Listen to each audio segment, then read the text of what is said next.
Carson, welcome back to T-Town. I hope you're doing well, my friend. Hey, Ron, how are you? I'm great. And I know you're probably excited to be back in this great state. Oh, definitely. I love Florida, but there's no place like home.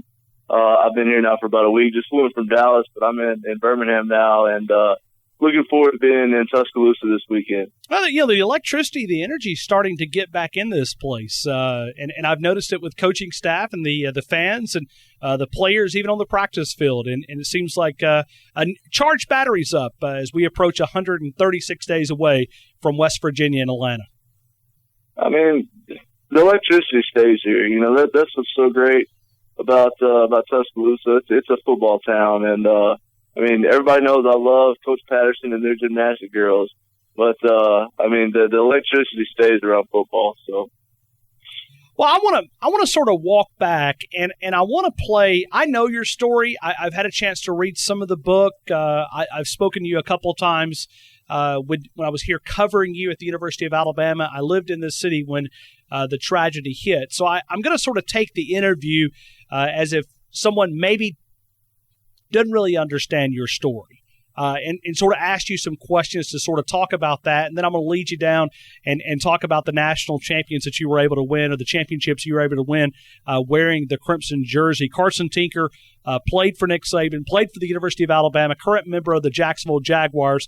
Let's go back to April the 27th when the sort of devastation hit our town. What do you remember about that day that sort of sticks out to you? Obviously what everybody remembers, you know, and the reason I kind of wanted to write a book is, because I feel like only the wounded have the power to heal. And, I want the book to be a positive thing, but I know that I got to go, you know, through the bad stuff that happened. In the book, I take everybody through, you know, what I think is probably the worst part of my life. That day, everybody said there was tornadoes coming through, but nobody really thinks that it's going to happen to them. You know, it's always, you know, the neighborhood on the other side of town or, you know, out the county or something like that. But, we were watching the news and we heard that the tornadoes were coming through. So my roommate and I, we went outside and looked out on the front porch and we didn't see anything, but the tornado was behind us. And my grandfather actually called and said, Carson, you need to take shelter. And I was like, all right, Granddaddy. And then if it wasn't for him, I probably wouldn't even gotten in the closet. But my roommates and my girlfriend at the time, Ashley, and our two dogs, we got in the closet. And you could literally, about a minute later, you could hear our house being torn apart and ripped apart by this tornado. And the next thing I remember was waking up in a field across the street from the house. And what had happened was it literally threw the house across the street. They picked the house up and threw it across the street. And we all searched for Ashley, but we couldn't find her. Some of our neighbors, you know, got us out of the field and took us to and got us transportation to the hospital. And I didn't find out until the next day that Ashley didn't make it. I had a severe concussion, wounds all over my body, scratches, tears. It looked like someone took a 9-iron to my leg and took a divot out of my leg. I think something wrapped around my leg and pulled a big chunk of muscle out of my leg. So that's the rock bottom. A season to remember, faith in the midst of the storm. Let's go back to that hospital room. I'm looking at a press release that involves Scott Cochran, yourself, and Nick Saban. Can you talk about their role of sort of helping you get back to the track and to be able to recover from such a valley in life? Yeah, since day one, Coach Saban, the whole coaching staff, the athletic training staff, they supported me, like I said, from day one and just lifted me up. And it wasn't just me, it was, the whole city. I think that the athletic department as a whole just did a tremendous job. I think pretty sure we gave away over $1 million in resources, like between money, and I think we gave away every Gatorade and muscle milk and protein bar and bottle of water. All the fruit, everything we had, we gave it to the community. And it wasn't just the football team; it was the golf team and gymnastics and volleyball, soccer, basketball, baseball. All of the teams came together, and again, I talk about all of this in the book. But in terms of me, I wouldn't be where I am today if it wasn't, for my coaches and for the whole training staff and the whole Alabama football community, and not only physically but mentally back where they got me was, just really something to brag about. And I talk about all of it in the book. Yeah, it's complete details, and it's one of those books when you start it, it's going to be hard to set down because there's so much information, talking about winning the national title, a season to remember, faith in the midst of a storm, and Carson's going to be signing these books. Tommy Ford, also the co-author there, April the 19th. That's coming up this Saturday, 4 o'clock at Lifeway Christian Bookstore here in Tuscaloosa. Let me go back to ask you, talk about that bond that was created among your teammates, not with the coaches, but the players, that you guys had went through this valley and a devastation, but somehow it created a stronger bond, because I see it even from my media perspective with that team in 2011. Yeah, I'll also be on the quad before 8A signing books too. Okay, yeah, absolutely. And you're making a lot of appearances in Birmingham as well. So yeah, I'll be at the Books A Million in Brookwood Village Friday night starting at 6. So, yeah, but in terms of the bond that we had, Jameis Winston stole our phrase. It's called Kozi Wahe, and it's Zimbabwe. It means, are you strong? And you reply back, I'm strong if you're strong. And that's something that we really bought into. Took it I remember playing in Florida, and that was just the most hostile environment. The visiting student section, Florida student section, is right there behind the team bench. And they went out there, first play of the game, they threw a touchdown pass, and the place just erupted. And I remember we all looked at each other and said, are you strong? And everybody said, I'm strong if you're strong. And we went out there and made that field goal and came back, and I think it was 42-10. And, the bond, and I talk about it in the book, I tell so many little stories like that in the book. It's just a unique environment to be a part of. It's a part of every football team, but I feel like the level that we had that season was truly remarkable. We're talking to Carson Tinker, and actually what he's talking about is Chapter 15, Power from Within. It's a great read about the Alabama-Florida game there in Gainesville, Florida. When did you realize that this team was such a special team? Obviously what you guys had been through, but to sort of realize that, you know what, we can be national champions, and we can be a part of a team that inspires a city to rebuild and to get Alabama and Tuscaloosa back to where it is current day. I realized that, honestly, probably when we lost to LSU during the season. We felt like we should have won that game. We felt like we didn't do what we needed to do to win. We didn't think that LSU, this isn't a knock against LSU, but we didn't think LSU was better than us. We thought that we beat ourselves. And we went in the locker room, and Coach Saban said, we can either be defined by this loss, or we can come together and, go back to the process and play every game, to the best of our abilities and go back to playing Alabama football and just see what happens. We still have the opportunity to do something really special. And that's something that we really bought into. And, there was a couple things that happened outside of our control that allowed us to get to the national championship game. But we really did everything that we could do in terms of, going back and to the process and playing Alabama football. And I thought it was really neat how that game and that whole season really tied in to my life and to Tuscaloosa, how, we got hit with a huge tragedy, but we didn't want to be defined by that. I don't want to be defined by, the tornado. I want to be defined by how I responded. Tuscaloosa wants to be defined by how it responded. We came together, and I always say that you either live in vision or you live in circumstance. The storm, the tornado, that was a circumstance. But everyone has circumstances that they go through. Sickness, financial issues, family issues. Everyone. But we chose to live in vision. I chose to live in vision, and this book was a part of my vision. I wanted to help people. I wanted to be able to encourage people and to inspire people and to challenge people and to motivate people. And this is a part of my vision. And as a football team, we had a vision. We wanted to be national champions. And we had a circumstance. We lost, but we bought in. We went back to the process, and we really, we're committed to that. And, obviously something really special happened.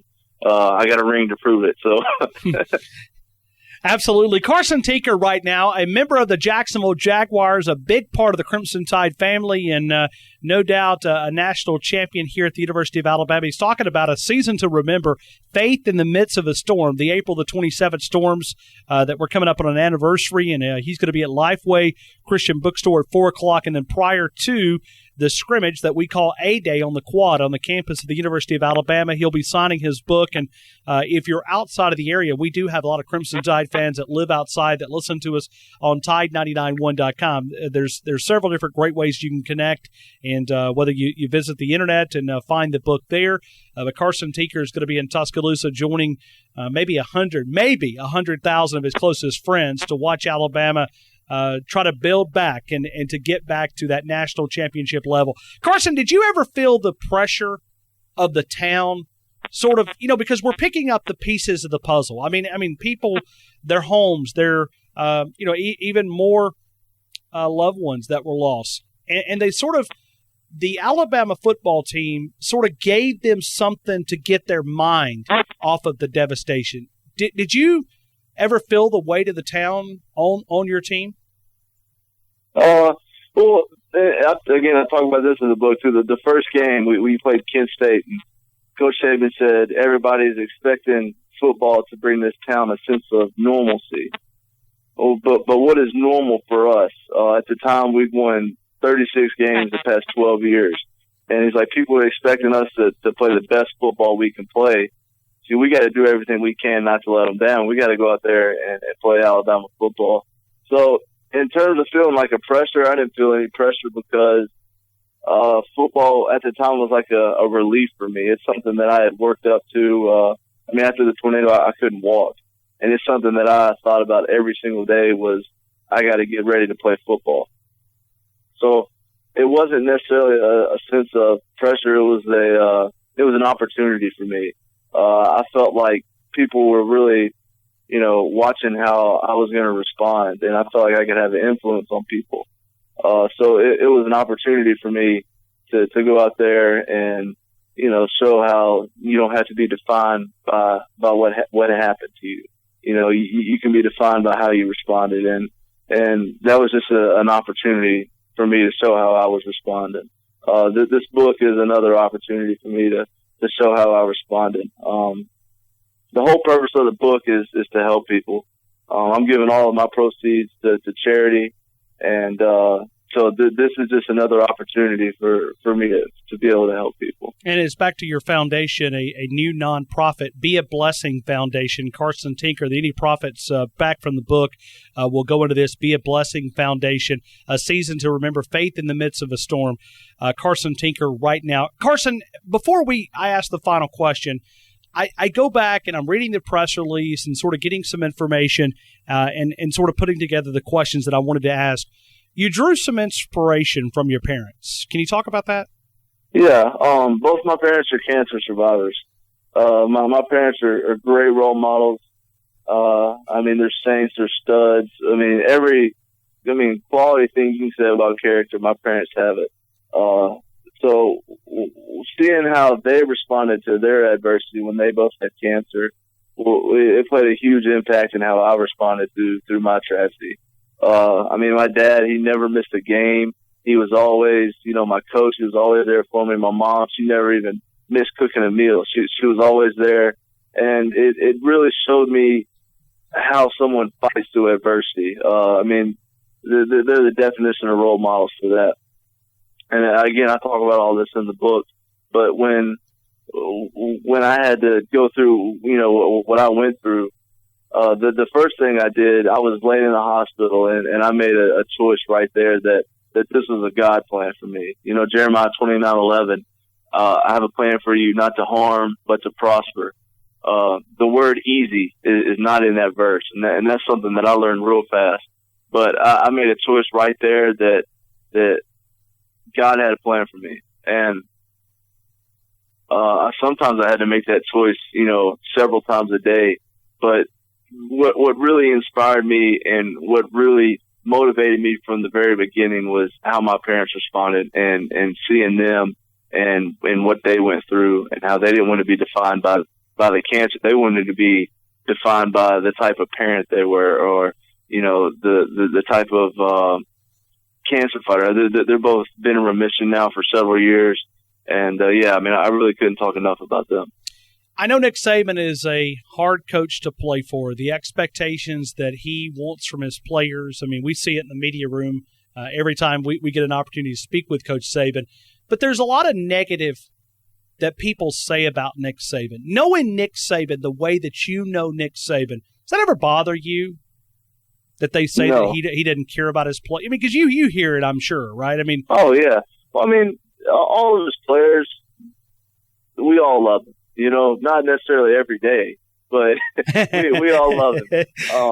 And Coach Saban, he wants his players to be the best football players that they can be.